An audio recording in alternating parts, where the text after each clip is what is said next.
Pada video ini kita akan membahas tentang keamanan terkait dengan bodi kendaraan.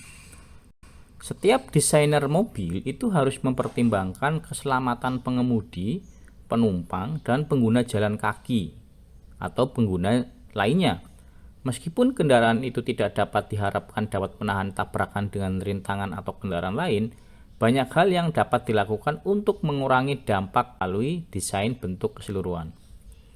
Pemilihan bahan yang sesuai dan desain komponen. Salah satunya ya, di samping dengan bentuknya, risiko cedera itu dapat dikurangi baik di luar maupun di dalam kendaraan dengan menghindari elemen yang memiliki tepi tajam atau menonjol. Setiap mobil harus dirancang dengan prinsip-prinsip keselamatan tabrakan sebagai berikut. Misalnya, dampak dari tabrakan diserap secara bertahap melalui deformasi terkontrol pada bagian luar bodi mobil. Kemudian, area penumpang dijaga agar tetap utuh sebisa mungkin. Kemudian yang ketiga, interior itu dirancang untuk mengurangi risiko cedera. Hukum kendaraan terkait dengan keselamatan yang mencakup desain, tingkat kinerja, dan prosedur pengujian yang terkait, seperti persyaratan untuk tes, inspeksi, dokumentasi, dan catatan untuk proses persetujuan. Pemeriksaan bahwa standar dipertahankan selama produksi, penerbitan dokumentasi terkait keselamatan, dan berbagai persyaratan lainnya sepanjang masa pakai kendaraan. Nah, ini ada keamanan primer atau aktif, keamanan primer. Berbincang tentang fitur-fitur yang dirancang dalam kendaraan untuk mengurangi kemungkinan kecelakaan, fitur-fitur ini termasuk hal yang penting seperti sistem rem ganda ya, sistem rem auto-lock atau ABS, kemudian stabilitas aerodinamis yang baik, dan peralatan yang efektif saat cuaca buruk. Ada juga fitur yang membuat pengemudi lebih aman seperti ventilasi udara yang baik, kursi yang nyaman dan mendukung tubuh, pandangan yang jelas ke semua arah, kemudian alat pengukur yang mudah dibaca dan kontrol yang mudah dijangkau. Sistem pengereman anti-lock atau ABS membantu pengemudi mengarahkan kendaraan dengan lebih baik saat pengereman mendadak. Sensor-sensor memantau kecepatan putaran roda dan mengirim data ke komputer di dalam kendaraan untuk memberitahu jika roda hampir terkunci. Kemudian komputer akan mengatur tekanan pada rem agar tidak terkunci. Proses ini terus berjalan selama pengemudi menekan pedal rem dengan cukup kuat dan komputer akan mendeteksi roda itu hampir terkunci. Stabilitas dan pengendalian kendaraan dipengaruhi oleh lebar roda dan posisi pusat gravitasi. Jadi, semakin rendah pusat gravitasi dan semakin lebar roda kendaraan, semakin stabil kendaraan itu saat. Kemudian, keamanan pasif atau sekunder.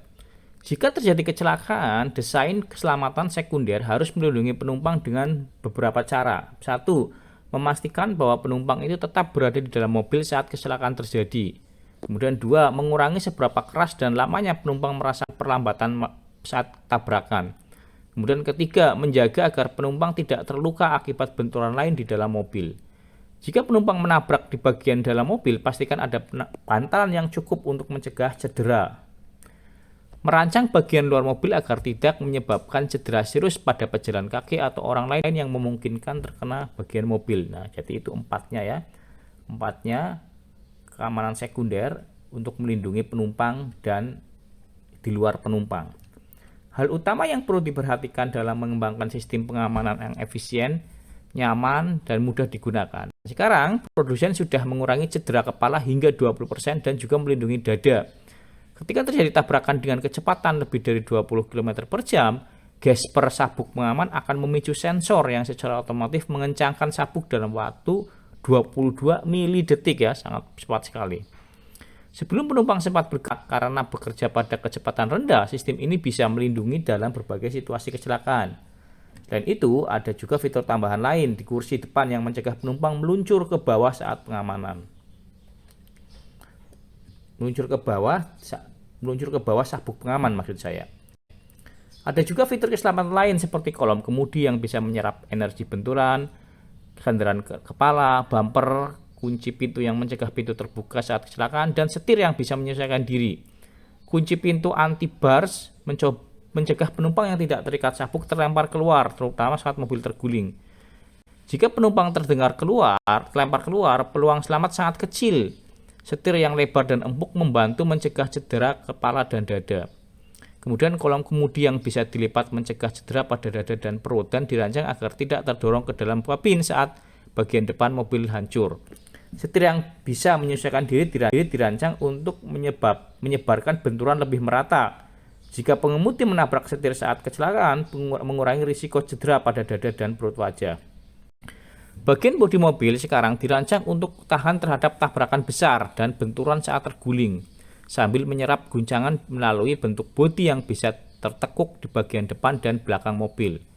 Desain kendaraan dan pencegahan kecelakaan didasarkan pada bagaimana energi benturan mempengaruhi kendaraan saat tabrak. Jadi energi ini diserap dengan cara bahan kendaraan berubah bentuk. Agar efektif, bumper dan bagian lain yang menyerap benturan sebaiknya dibuat dari bahan seperti plastik berisi busa atau karet tebal. Desain mobil sebaliknya memiliki jarak yang cukup untuk menyerap kendaraan benturan dan panel yang digunakan harus lebih lentur dibandingkan dengan bagian tengah atau tempat penumpang. Zona crumple, yaitu area yang dirancang untuk penyok atau tabrakan, membantu memperlambat mobil secara terkontrol sehingga melindungi penumpang dan mengurangi cedera serius. Kemudian, untuk mengatasi benturan samping, produsen mobil sekarang memasang penyangga samping di pintu depan dan belakang dalam bentuk dua balok baja kuat. Balok ini dipasang dengan jarak 50 mm untuk mengurangi risiko kendaraan yang melewati balok saat terjadi benturan samping. Balok ini berfungsi menyerap energi yang dihasilkan ketika kendaraan ditabrak dari samping. Kemudian, pada siang hari, warna mobil menjadi faktor penting agar mobil bisa terlihat dengan jelas. Mobil berwarna merah memungkinkan lebih sulit dilihat oleh pengguna jalan lain dibandingkan mobil berwarna kuning, terutama di bawah lampu jalan natrium atau sodium vapor ya. Merah cenderung menyerap cahaya kuning dari lampu jalan sehingga tampak lebih gelap. Sebaliknya, mobil kuning memantulkan cahaya kuning sehingga lebih terlihat. Itulah bedanya warna ya. Kemudian ada blind spot atau titik buta, itu dapat dikurangi dengan dua cara. Pertama, dengan desain pilar depan yang lebih ramping tapi tetap kuat, dan kedua dengan mengurangi area di bagian belakang kendaraan. Sekarang, untuk mengurangi blind spot, mobil dilengkapi dengan kaca depan yang lebih besar dan melengkung di sekitar pilar depan, serta kaca belakang yang melengkung di bagian sekitar bagian belakang mobil sehingga memberikan pandangan yang lebih luas. Banyak produsen mobil sekarang percaya bahwa kombinasi sabuk pengaman dan airbag adalah sistem keamanan terbaik di dalam mobil.